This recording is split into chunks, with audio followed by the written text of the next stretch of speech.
March 17, 1943. Philippine Sea, approximately 240 nautical miles east of Mindanao.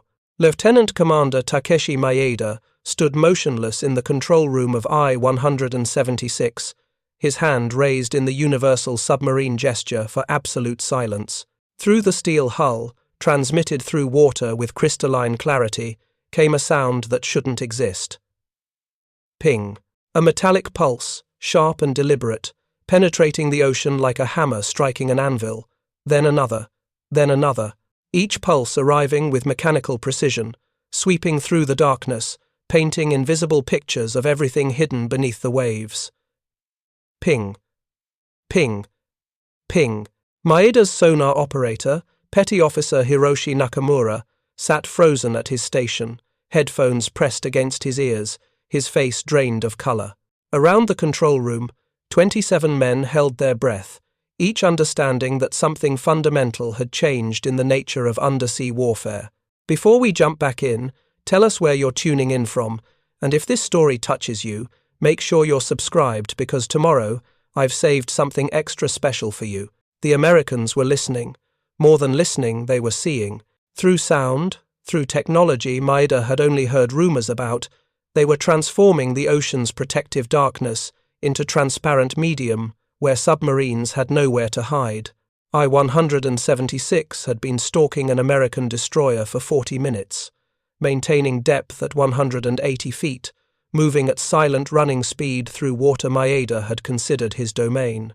Japanese submarine doctrine emphasized stealth, patience, and the inherent advantage of invisibility beneath the waves. For 18 months of war, that doctrine had proven effective. Surface ships couldn't see submarines underwater. Aircraft couldn't detect submerged vessels. The ocean depths provided sanctuary. Until this moment, the sonar pings continued, each pulse announcing capabilities Japanese submariners had been told didn't exist, or were too primitive to threaten skilled operators. Naval intelligence briefings had mentioned Allied sonar development, but always with reassuring qualifications. The technology was unreliable, range was limited. Skilled submariners could evade detection through proper depth control and silent running procedures. Those reassurances died with each echoing pulse that penetrated I-176's hull. Ping, ping, ping. Nakamura's whisper carried in the silence. "They're tracking us, sir. The pings are getting stronger. They know we're here." Maeda knew submarine acoustics. He understood how sound traveled through water, how temperature layers could hide submarines, how silent running procedures could minimize detection. He'd trained for years on these principles. Every Japanese submariner learned them. But this was different. The sonar pings weren't random. They were systematic, methodical, adjusting in frequency and direction. The destroyer above wasn't searching blindly. It was tracking a specific target with technology that cut through every defensive technique Japanese doctrine prescribed. Within 90 seconds, Maeda and his crew would experience the true capabilities of Allied active sonar. Within 4 minutes, depth charges would begin falling with accuracy that proved the ocean's protective darkness had become transparent to eyes that could see with sound. Within 72 hours, I-176 would return to Truk Lagoon with damage from near-miss explosions, but more importantly, with knowledge that would spread through the Japanese submarine force like psychological contagion. The ocean was no longer safe. Stealth no longer belonged to submarines. The fundamental assumption underlying Japanese naval doctrine that submarines possessed inherent invisibility underwater had been technologically obsolete for months. Japanese submariners simply hadn't realized it yet. The transformation from confident hunters to perpetually hunted prey would reshape Japanese submarine operations, demoralize crews who understood their protective advantage had vanished, and contribute to losses that would devastate the submarine force by war's end. But the journey began here, in this moment, with these pulses of sound announcing that invisibility was no longer guaranteed, that the ocean had become transparent to forces wielding technology Japanese industry couldn't match. The story of how Japanese submariners came to understand that Allied sonar had stolen their stealth advantage forever is not one of dramatic surface battles or heroic last stands. It's a story of cumulative revelation, of technological shock so profound that it transformed confident warriors into hunted prey who understood their fundamental tactical advantage had been nullified by science they couldn't counter. The Japanese submarine force that entered World War II in December 1941 operated on doctrines emphasizing stealth as the submarine's primary weapon. Invisibility beneath the waves provided tactical advantages that surface forces couldn't match. A submarine could approach undetected, strike without warning, and vanish before retaliation was possible. This wasn't theoretical.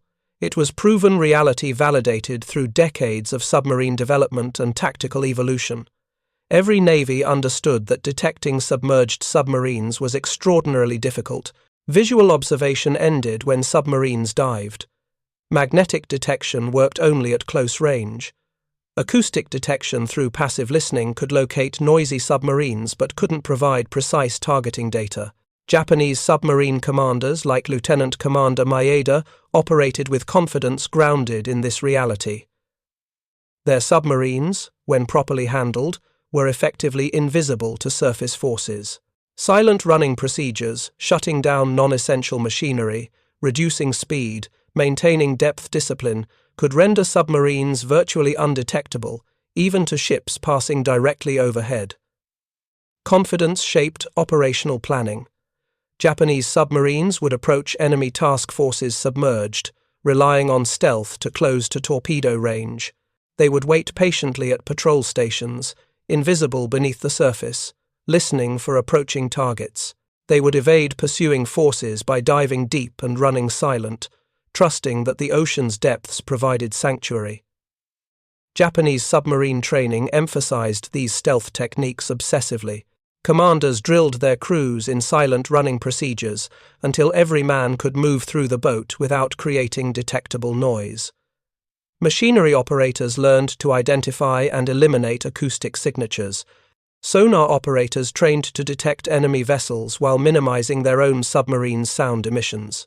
The Type B and Type C submarines that formed the backbone of Japanese submarine operations were designed with these principles in mind. Large ballast tanks provided excellent depth control. Careful machinery mounting reduced vibration transmission to the hull. Hull designs emphasized underwater performance over surface speed. Commander Mochitsura Hashimoto, who would later command I-58 and sink the USS Indianapolis, described the confidence Japanese submariners felt in their stealth capabilities in his post-war memoir.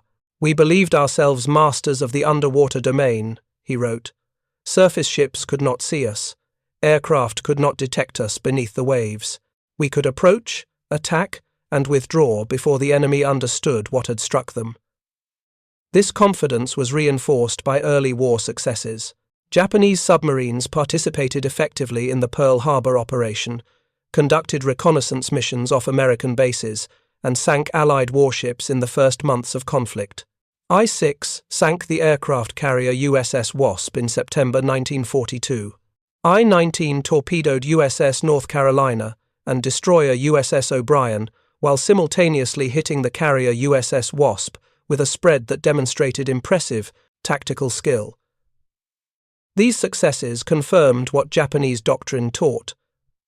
Submarines possessed inherent stealth advantages that surface forces couldn't overcome. Proper technique, skilled operation, and tactical patience made submarines nearly invulnerable to detection while submerged. But this confidence rested on assumptions about Allied technological capabilities that were already obsolete by late 1942. While Japanese submariners trained in stealth techniques perfected over decades, Allied research laboratories were revolutionizing underwater detection with technologies that would make traditional submarine stealth tactics increasingly ineffective. The transformation began not with dramatic failure, but through gradual accumulation of experiences that didn't match expectations. Submarines diving to evade aircraft found themselves attacked with surprising accuracy. Depth charges fell in patterns that seemed impossibly precise. Destroyers pursued submerged submarines with persistence that suggested more than luck or skill. Japanese submarine commanders reported these incidents in patrol logs. noting that Allied anti-submarine forces seemed to possess capabilities exceeding what doctrine predicted. But individual reports could be dismissed as coincidence, exceptional skill by particular enemy commanders, or simple bad luck. The pattern became undeniable only when multiple submarines began reporting similar experiences. And the revelation began with that sound, the metallic pulse of active sonar pinging through water, announcing capabilities Japanese submariners had been assured didn't threaten properly operated submarines. Ping, ping, ping. Active sonar, the deliberate transmission of sound pulses that reflect off underwater objects and return to receivers that calculate range and bearing, wasn't new technology in 1942. The British had developed ASDIC, Anti-Submarine Detection Investigation Committee systems in World War I. American researchers had created People 5AC, similar technologies. The principles were well understood. What changed during World War II was the rapid refinement of active sonar into practical weapons systems that could detect submarines reliably, track them accurately, and provide targeting data for depth charge attacks. The American QC series sonar systems, particularly the QC-1 and improved QC-3 models installed on destroyers and destroyer escorts throughout 1942 and 1943, represented quantum improvements over earlier systems. Operating at frequencies around 24 kHz, these sonars could detect submarines at ranges exceeding 2,500 yards in favorable conditions. More importantly, they could maintain contact during pursuit, updating range, and bearing continuously as submarines attempted evasive maneuvers. British ASDIC systems achieved similar capabilities, with Type 144 and Type 147 sets, providing detection ranges that made submarine attacks on convoy escorts extraordinarily dangerous.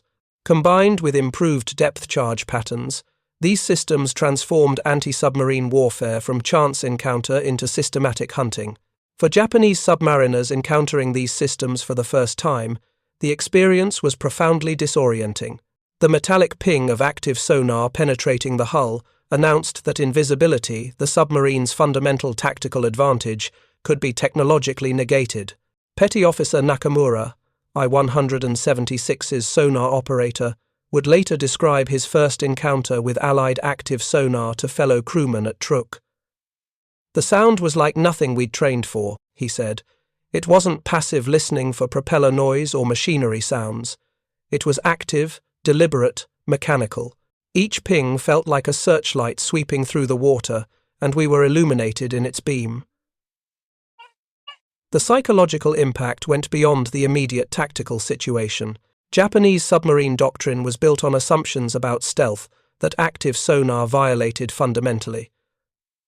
Silent running procedures that minimized noise emissions became irrelevant when the enemy was actively pinging. Depth variations that exploited temperature layers couldn't hide submarines from sound pulses that penetrated those layers. The careful approach techniques Japanese commanders had perfected became dangerous when destroyers could detect submarines from thousands of yards away. What made the situation more psychologically devastating was the asymmetry. Japanese submarines didn't possess equivalent active sonar capabilities. Japanese sonar technology lagged significantly behind Allied developments. Japanese submarines could listen passively for enemy ships, but they couldn't actively detect and range targets the way Allied vessels could. This technological asymmetry created fundamental disadvantages in every encounter. Allied destroyers could detect Japanese submarines before the submarines detected them. Allied forces could track submarines continuously, while submarines could only listen intermittently for propeller noise. Allied commanders possessed precise range and bearing data, while Japanese commanders relied on periscope observations or passive acoustic signatures. Commander Zenji Orita, who survived multiple depth charge attacks during the war, later wrote about the psychological burden of this asymmetry. "We learned to dread the ping," he recalled. "Each pulse announced that we had been found, that our stealth had failed, that the enemy possessed eyes that could see through water. We could dive deeper, reduce speed, execute evasive maneuvers, but we couldn't escape that sound. It followed us, marked us, painted us for the depth charges that would inevitably follow.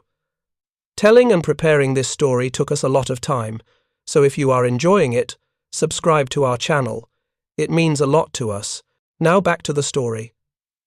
The technology behind Allied sonar superiority extended beyond the sonar sets themselves. Integrated fire control systems combined sonar data with navigation information to calculate precise depth charge patterns. Ahead-throwing weapons like Hedgehog, a multiple spigot mortar that fired 24 contact-fused projectiles in an elliptical pattern ahead of the attacking ship, allowed attacks without losing sonar contact. Improved depth charges with deeper settings could reach submarines attempting to escape below traditional attack depths. Most critically, Allied forces possessed the industrial capacity to equip hundreds of anti-submarine vessels with these systems simultaneously. By mid-1943, nearly every destroyer, destroyer escort, and corvette in the Atlantic and Pacific possessed capable sonar systems. Escort carriers launched aircraft that could force submarines to dive into waiting destroyer groups. The ocean became a surveillance grid where submarines faced detection from multiple directions using multiple technologies.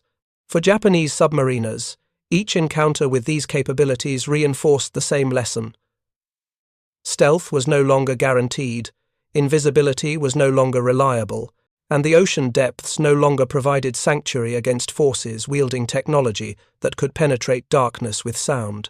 The transformation of Japanese submarine operations from confident offense to defensive survival didn't happen through a single dramatic moment.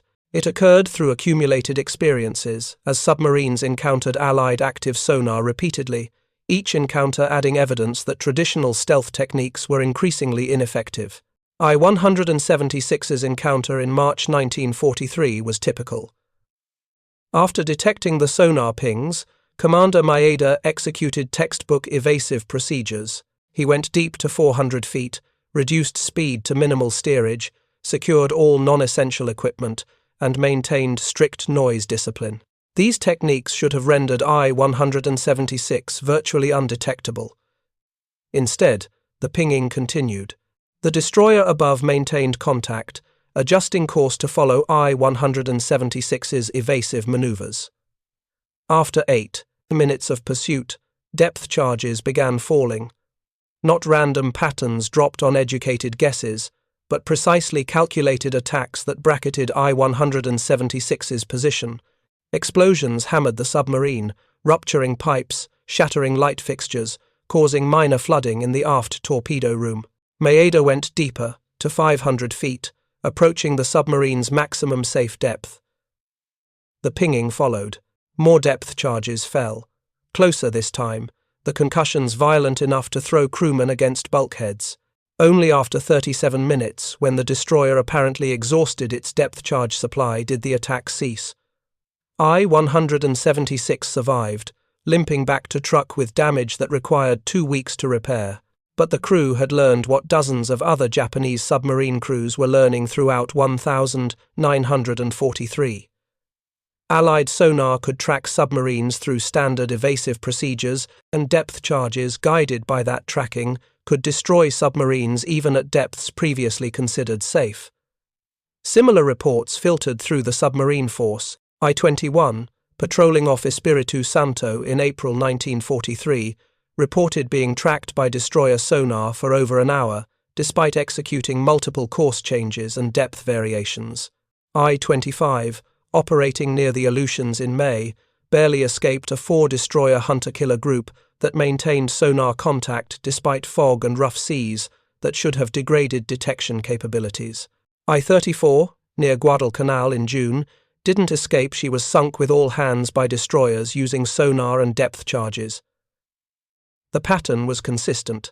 Allied forces were detecting Japanese submarines with reliability that exceeded anything Japanese doctrine predicted. Submarines diving to escape aircraft were being tracked by surface vessels coordinating with those aircraft. Submarines attempting to penetrate convoy escorts were being detected and attacked before reaching firing positions. Even submarines lying quietly on patrol stations were being found and attacked by hunter-killer groups that seemed to know their locations. By mid-1943, Japanese submarine commanders were sharing information through informal networks at advanced bases like Truk and Rabaul. The conversations revealed a disturbing consensus. Allied anti-submarine capabilities had improved dramatically, particularly sonar technology that could detect and track submarines despite evasive procedures. Lieutenant Commander Takakazu Kinashi, commanding I-19, described a patrol briefing at Truk in July 1943, where commanders compared experiences. "We realized the Americans had solved the underwater detection problem," Kinashi later told interrogators. Every commander had stories of being tracked by sonar, pursued for hours, attacked with depth charges that came closer than random dropping should allow. "We understood that our stealth advantage was compromised, perhaps eliminated entirely." This realization forced tactical modifications that further degraded operational effectiveness. Submarines began avoiding areas with heavy destroyer presence, limiting their ability to attack high-value targets. They reduced periscope exposure time to minimize detection risk, decreasing their ability to locate and track enemy shipping. They avoided extended surface operations even at night, concerned that radar-equipped vessels could detect them and attack with sonar guidance.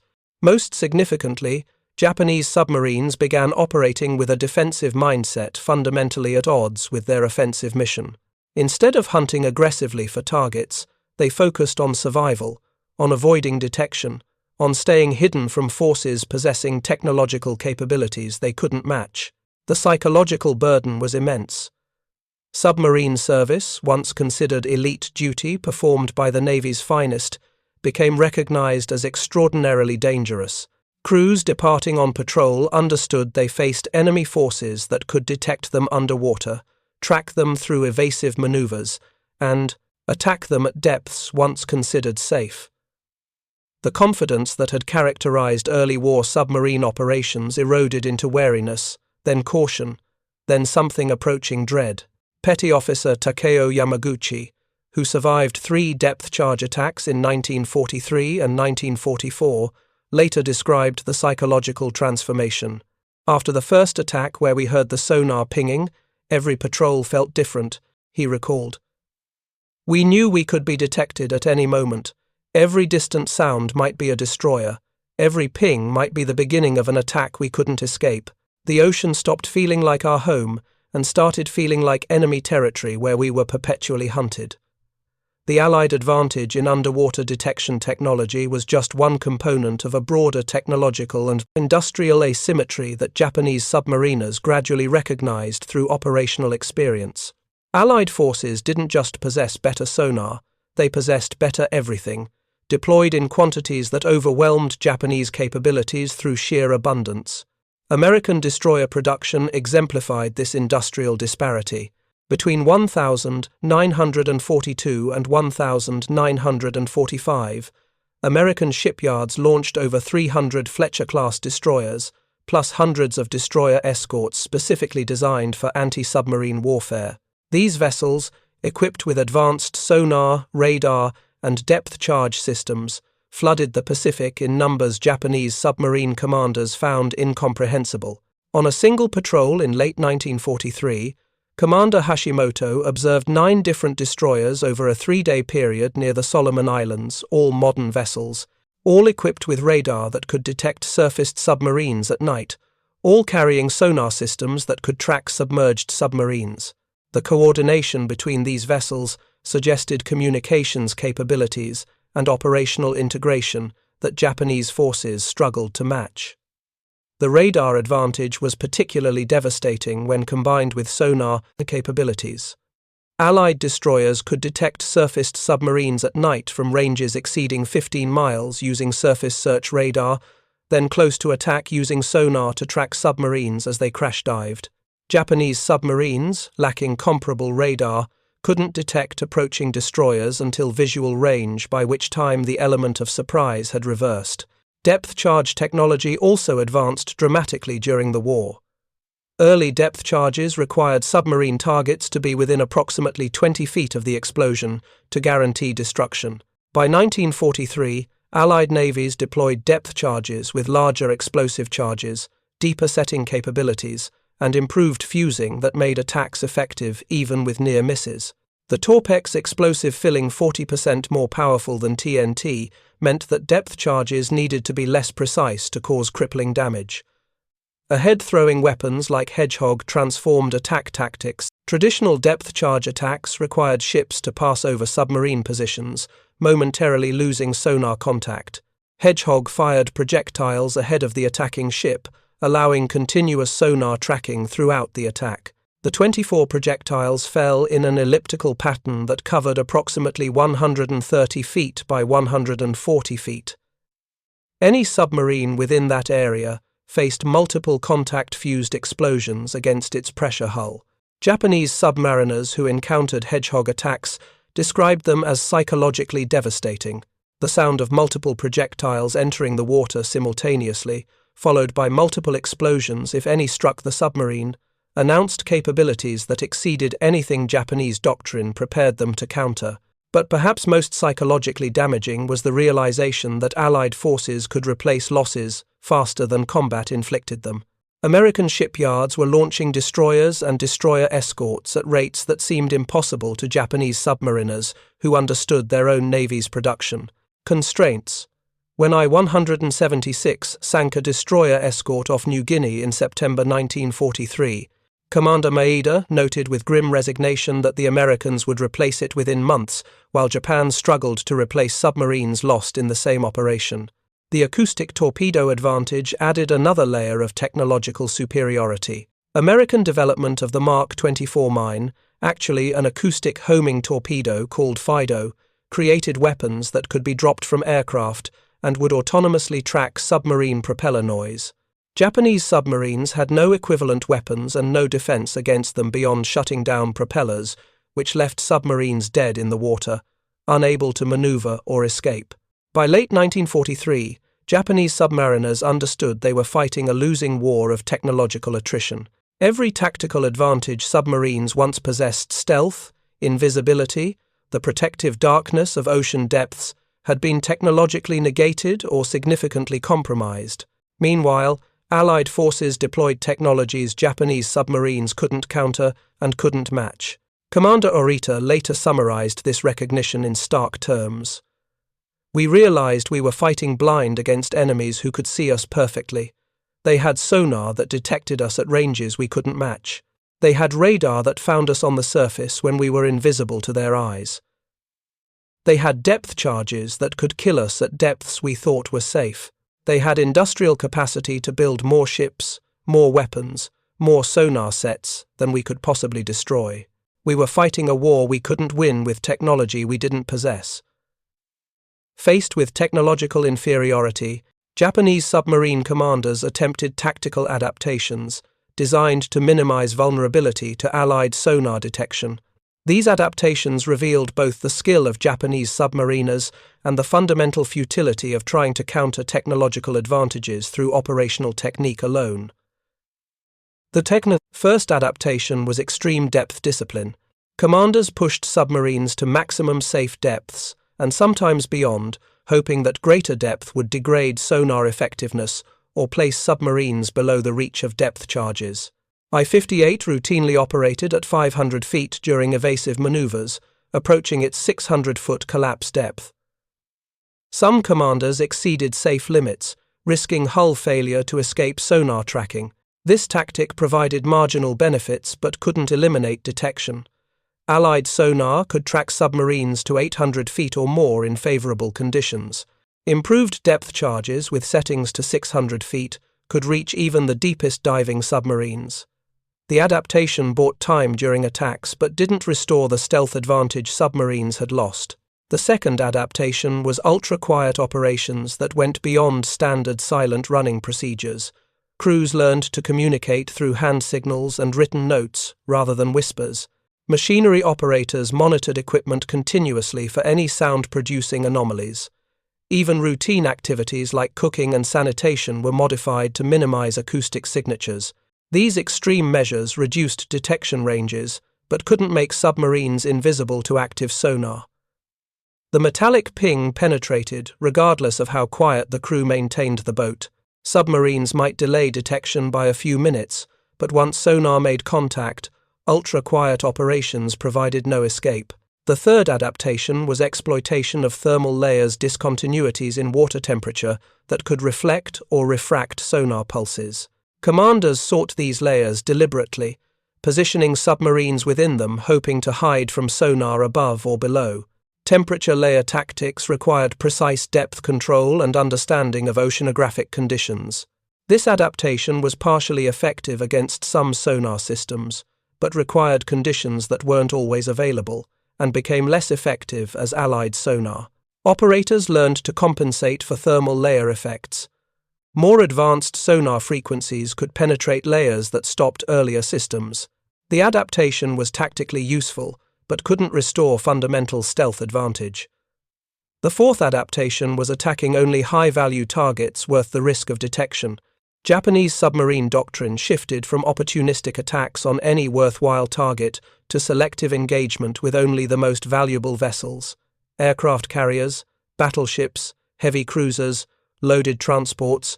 Commanders were instructed to avoid exposing themselves for marginal targets. This adaptation reduced operational tempo and the frequency of detection events, but it also reduced the submarine force's effectiveness. Fewer attacks meant less attrition inflicted on Allied forces. More critically, it represented psychological defeat admission that submarines could no longer operate with the aggressive confidence that characterized early war doctrine. The fifth adaptation was route selection, favoring areas with predicted lower anti-submarine presence. Submarines avoided heavily patrolled areas around Allied bases, preferring more distant patrol stations where destroyer presence was lighter. They avoided convoy routes that would certainly be protected by multiple sonar-equipped escorts. This adaptation preserved submarines, but further reduced effectiveness. High-value targets concentrated in exactly the heavily protected areas submarines were avoiding. Operating in distant waters reduced encounters with enemy forces, but also reduced opportunities to inflict meaningful damage. These tactical adaptations, while demonstrating impressive operational skill and innovation, couldn't overcome fundamental technological disadvantages. Sonar remained capable of detecting submarines regardless of depth, speed, or position. Each adaptation provided marginal improvements to survival odds, but couldn't restore the stealth advantage Allied technology had stolen. More psychologically damaging, these adaptations forced Japanese submariners to acknowledge their technological inferiority explicitly. Every ultra-quiet operation, every thermal layer tactic, every selective engagement represented admission that submarines could no longer rely on inherent stealth. They were improvising survival techniques against enemies possessing technological advantages Japanese doctrine hadn't prepared them to counter. Commander Kinashi later described the psychological burden of these adaptations. We became experts in survival rather than attack. Our tactics focused on avoiding detection rather than finding targets. We studied oceanographic conditions, temperature layers, and depth maximums with desperate attention because we understood that our boat's stealth characteristics were no longer sufficient. We were trying to compensate for technological deficiency through operational skill, and we understood it wasn't enough. The statistics of Japanese submarine losses during World War II tell a stark story of technological mismatch translated into human casualties. Japan operated approximately 190 submarines during the war, of which 130 were lost to enemy action, a loss rate exceeding 68%. Approximately 10,000 Japanese submariners died, representing casualty rates among the highest of any military service in any nation during the war. These numbers reflected not lack of courage or incompetence, but technological disadvantage so profound that skill and bravery couldn't compensate. Japanese submariners were hunted by forces possessing sonar systems that could detect them, track them, and guide weapons to kill them. No amount of training or tactical sophistication could overcome detection by technologies their submarines didn't possess. The human stories behind these statistics reveal the psychological burden submariners carried. Seaman Kiyoshi Tanaka, who served aboard 136, described the experience of surviving 3 depth charge attacks in a diary recovered after the war. Each attack begins with that sound, the pinging that announces they've found us, he wrote. Then, we wait in darkness, knowing the depth charges will come, not knowing if this time the explosions will rupture the hull and send us to the bottom. We can do nothing but wait and hope our boat is strong enough to survive what comes next. Families of submariners understood the dangers. When Petty Officer Saburo Hayashi departed for his third war patrol in November 1943, his wife later recalled that they both understood he likely wouldn't return. The submarine service had become known as a death sentence, she said in a post-war interview. Everyone knew the Americans could find submarines, could track them, could destroy them. Families tried to remain hopeful, but we understood the reality. Very few submarines were returning from patrols. The psychological burden extended beyond immediate danger to include recognition of futility. Submariners understood their missions were increasingly unlikely to succeed not because of personal failure, but because of technological disadvantage they couldn't overcome. They sortied on patrols, knowing that Allied sonar would probably detect them, that evasive procedures probably wouldn't work, that their attacks would expose them to forces possessing decisive advantages. This recognition created moral burden beyond physical danger. Japanese military culture emphasized victory through spirit, determination, and willingness to sacrifice. But how could spirit overcome sonar? How could determination defeat depth charges guided by electronic systems? How could willingness to sacrifice matter when the enemy possessed technology that made traditional submarine tactics obsolete? Some submariners expressed these doubts in letters and diaries. Lieutenant Masahiko Morinaga, lost with eye 26 inches November 1944, wrote to his family before his final patrol, "We face enemies whose technology exceeds ours in every way. They can see us when we cannot see them. They can track us when we cannot track them. They can attack us from ranges and depths we cannot match. We will carry out our missions with honor and courage, but I must be honest about our chances. The ocean belongs to them now, not to us." The final patrols of late-war Japanese submarines became exercises in survival rather than combat effectiveness. Commanders focused on bringing their boats home rather than aggressive target engagement. Crews operated in constant fear of detection they knew could come at any moment from forces they couldn't effectively fight. The demoralization was complete by 1945, when American submarines equipped with FM sonar penetrated the Sea of Japan in Operation Barney, sinking Japanese vessels in supposedly secure home waters. The psychological impact on Japanese submariners was devastating. If American submarines could operate freely in Japanese-controlled waters using technology to navigate minefields, then no area was safe and no defense was possible. After the war, survivors struggled with the memory of friends and crewmates lost to technological advantages Japanese forces couldn't match. The question haunted them: if Japan's leaders had understood the technological gap earlier, if Japanese industry had possessed capability to match Allied developments, if doctrine had recognized the sonar threat sooner, might those thousands of lives have been saved? The answer was probably no. The industrial and technological asymmetry between Allied and Japanese forces was so profound that submarine crews, regardless of their skill or courage, were fighting from positions of permanent disadvantage. The ocean had become transparent to forces wielding sound-based vision that Japanese technology couldn't replicate, and Japanese doctrine hadn't prepared submariners to counter. When Japanese submarine commanders surrendered in August 1945 and were given access to Allied technology, the full scope of their technological disadvantage became devastatingly clear. Commander Hashimoto, brought aboard USS Segundo after surrendering I-58, examined American sonar systems with professional interest that mixed admiration with bitter recognition of how outmatched Japanese submarines had been. "The sonar sets were more advanced than anything we possessed," Hashimoto later wrote. "More powerful, more precise, more reliably effective. The operators demonstrated how they could detect submarines at ranges exceeding 3,000 yards, maintain contact during evasive maneuvers, calculate depth, and bearing with precision sufficient for accurate attacks. I understood immediately that Japanese submarines had been operating against systems we couldn't match." Japanese submariners toured American facilities and witnessed industrial capabilities that explained why Allied forces never seemed to run short of anything.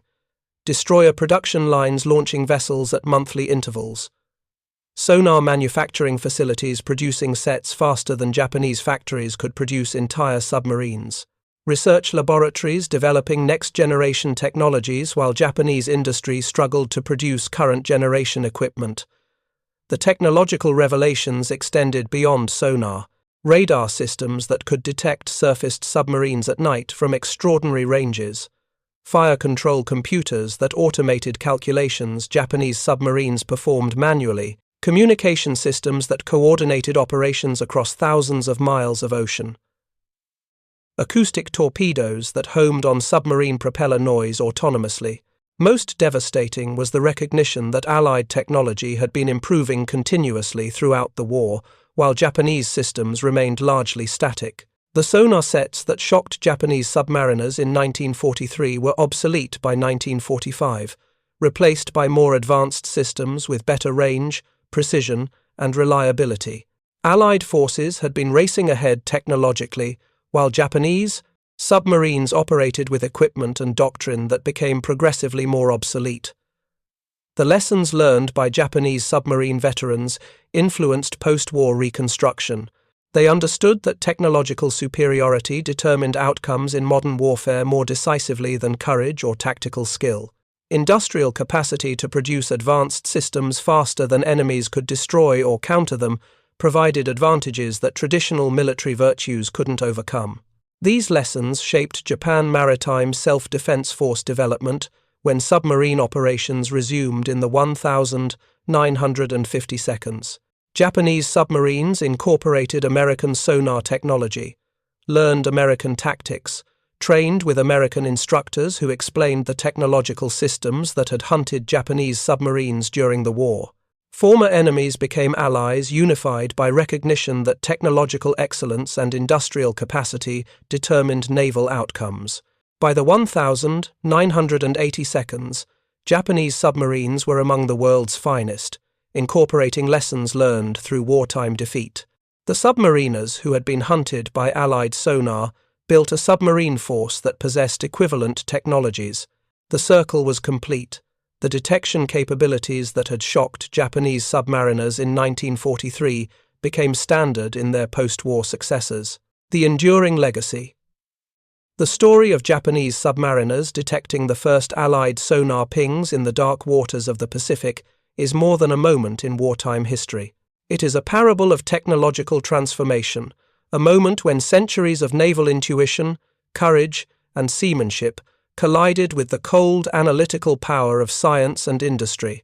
In that metallic ping echoing through the depths, the Japanese submariners heard not just the presence of an enemy destroyer, but the death knell of an entire doctrine. Stealth, once the submarine's invincible shield, was no longer theirs to command. The sea had changed, and so had warfare itself. At its core, this episode embodies one of the defining truths of the modern age. Technological superiority, when supported by industrial capacity, will almost always overcome tactical skill and operational bravery. The Japanese Imperial Navy entered World War II with submariners who were among the finest in the world. Their boats were technically advanced, capable of long-range patrols and high underwater speeds that impressed even their adversaries. Yet, despite the professionalism of these crews and the ingenuity of their engineers, they were undone not by a lack of courage or competence, but by the relentless advance of Allied science and production. Allied sonar, known at the time as ASDIC, did not make every submarine kill easy, but it made them possible in a way they had never been before. The combination of sonar, radar-equipped patrol aircraft, and mass-produced depth charges shifted the balance of power beneath the waves. Japanese submariners, once the unseen predators of vast oceanic hunting grounds, found themselves stalked and destroyed by forces that could see through the sea. This was more than a tactical shift. It was a civilizational one. For the first time, technology, not heroism, became the deciding factor in the most unforgiving of battlefields. The defeat of Japan's submarine arm during the Pacific War carried lessons that extended far beyond 1945. When the Cold War began, both the United States and the Soviet Union internalized those lessons. They understood that submarine effectiveness was now inseparable from underwater detection technology. Every breakthrough in sonar or signal processing threatened to render fleets of submarines obsolete overnight. During the early Cold War, both superpowers poured immense resources into perfecting sonar systems, towed arrays that could listen over great distances, flank-mounted sensors for broader coverage, and low-frequency sets that could penetrate deep layers of oceanic thermoclines. What had once been an art of underwater stalking became a science of acoustic warfare. Submarines became both the hunters and the hunted, their existence defined by a single question: who can hear whom first? If the sonar revolution of World War II revealed that stealth could be lost, the technological race of the Cold War proved that stealth must constantly evolve to survive. By the 1970 seconds and 1980 seconds, submarine designers were experimenting with every conceivable method to regain acoustic invisibility: anechoic rubber tiles to absorb sonar signals, advanced machinery isolation to reduce vibration, pump jet propulsion to replace noisy propellers, and hull forms sculpted to minimize hydrodynamic noise. Each innovation offered temporary advantage but never permanence. Today's submarines are masterpieces of silence, yet even they exist under the shadow of emerging detection technologies. Low-frequency active sonar, satellite-based ocean monitoring, quantum magnetometers, and machine learning algorithms capable of identifying subtle patterns in ocean noise. The race that began with those wartime sonar pings continues with even higher stakes, but beyond the science lies a subtler, more human legacy. For the Japanese submariners who lived through the transition from invisible hunter to exposed target, the experience was not merely operational, it was existential. Imagine a crew descending into the depths, once confident in the ocean's embrace, suddenly hearing that alien metallic echo reverberating through their steel hull. Each ping was a reminder that their sanctuary was gone, that their location was no longer a secret. Psychologically, the shift was devastating. To operate under technological inferiority is to fight with a shadow over one's courage. Soldiers and sailors can face danger, they can endure fear, but to know, with cold certainty, that the enemy possesses tools that render your skill and bravery irrelevant, that is demoralization of a deeper kind. It corrodes confidence, blunts initiative, and replaces audacity with fatalism. This dynamic remains relevant today. Modern militaries that find themselves outmatched technologically, whether in cyber warfare, drones, or surveillance systems, grapple with the same invisible weight. No amount of training can fully compensate for the psychological toll of being constantly seen by an enemy who remains unseen. The Japanese submariners were among the first to experience this in its most acute form, to hear, quite literally, the sound of their own vulnerability. Even as warfare has moved into realms unimagined in 1945 space, cyberspace, autonomous robotics, the basic dynamic first revealed under the sea remains constant. Every domain of conflict becomes a contest between concealment and detection, offense and defense, innovation and counter-innovation. In naval warfare, the struggle continues almost unchanged. Submarines still embody the paradox of power through invisibility. Anti-submarine warfare forces still devote vast resources to finding what they cannot see. Active sonar has been joined by passive listening arrays, magnetic anomaly detectors, satellite oceanography, and data-fused surveillance networks that would have seemed like science fiction to the wartime crews. Yet the essence is identical, the eternal duel between the silent hunter and the searching ear. For the Japanese submariners of World War II, this duel ended in tragic inevitability. For their successors, and for the world's navies today, it continues as a perpetual technological arms race.